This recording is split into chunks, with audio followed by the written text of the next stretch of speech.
Naitwa Juma Chumjuma, katibu mtendaji Baraza la Sanaa Zanzibar, BASFU. Baraza la Sanaa na sisi tukijumuika na taasisi mbalimbali duniani, hususan katika nchi yetu Zanzibar, na sisi tupo katika shamra za maadhimisho ya wiki ya huduma kwa mteja.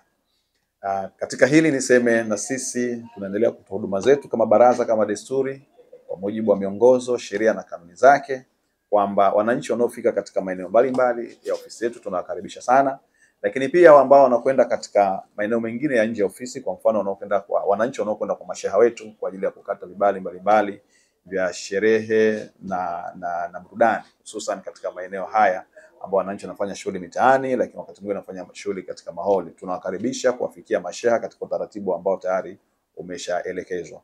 Niseme Baraza la Sanaa hatujazuia shughuli zozote zinazohusiana na harusi, iwe maulidi, shughuli ambazo zinakushanisha wananchi katika kusherehekea mambo yetu ya kijamii.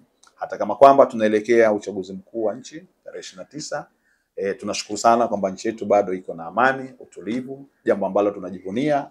Kwa hiyo wananchi waendelee kupokea huduma zetu, kwa sababu tuna kila sababu ya kujivunia amani tuliopo. Niwatakie wiki ya huduma kwa wateja yenye heri na baraka. Karibuni sana Baraza la Sanaa kwa ajili ya huduma zetu. Sanaa ni urithi wetu, karibu tukuhudumie.